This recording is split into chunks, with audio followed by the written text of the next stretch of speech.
Hi, my name is Gerhard Gschwandtner and welcome to Selling Power TV. Today we have the pleasure of meeting with Dave Kurlan. He's the founder of Dave Kurlan, an associate, and we also have Chad Burmeister. He's, what is your title, Chad? Senior Director of Global Sales Development at RingCentral. Dave, why don't we talk a little bit about what is happening in sales organizations today and why do sales leaders need to think about creating value? Today, there's so much competition, there's so much price sensitivity. Only one company can have the lowest price. So the only safe strategy is to sell value. And most salespeople don't have the capability to sell value, don't know how to sell value. The other thing that's going on is that in more cases than not, sales leaders believe they can go it alone. Those of us who achieve sales leadership positions have pretty healthy egos. And we believe that going outside for help is a sign of weakness. Chad, can you share your perspective on that issue, going alone versus getting outside help? The fact is, there's a lot of centers of excellence with people like Dave who really can, I like to call it coaching with neutral elements. So one of the things that Dave and his company did when they came in to help my organization is bring in videos of different movie scenes and then play the tape, pause it, and then get in and relate that to, what type of selling situation that you're going through at the time. By bringing in a third party, that has done this hundreds, thousands of times, it helps you bring best practices from other organizations and think outside the box to move the needle. One of the things that I remember doing with you at your previous company is that there were on a number of opportunities, chances for you to record your salespeople in action on the phone, and then you'd send me those recordings, and you'd ask for feedback that I could give directly to your salespeople.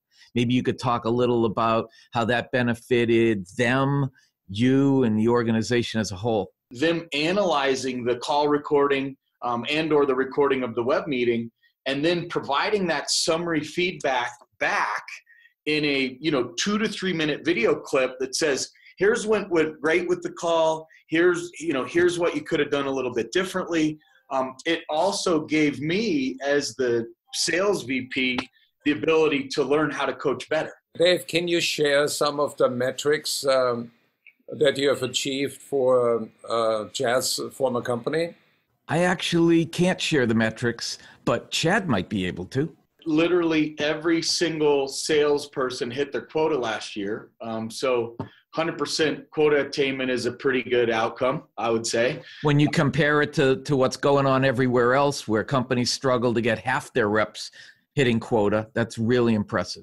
What about the extension of that effort on the customer? What is the customer feedback, if you can share that? The best example that I can share of a rep who went through Kurlan training is a guy named Eric. And I won't share his last name, but Eric, if you're watching this, you know who you are. He had what Dave Kurlan in his objective management group sales assessment calls the money gap. He buys and he goes to the store and he evaluates every single alternative.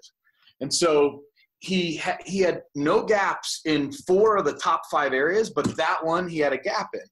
And so I worked with him so hard through it. And I said, look, how does this affect you when you buy this way? And how does it affect your selling situation? And what it turned out is, because he bought in such long 2-3 month cycles, checked out every alternative, when he would sell, the customer would say, well, I need 90 days. I got to look at every alternative. He used to say, yeah, that's fine. He now is able to flip it. He felt like he would be impacting the customer by asking for the business sooner in a negative way. But in fact, now that he's changed his buying patterns, he's also changed his selling patterns, and he finds that he can add value to his customers better than he ever could before.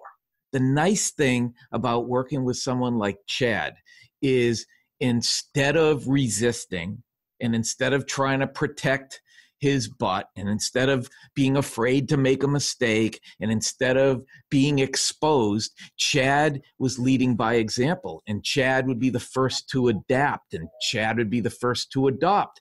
Chad would be the first to coach to it.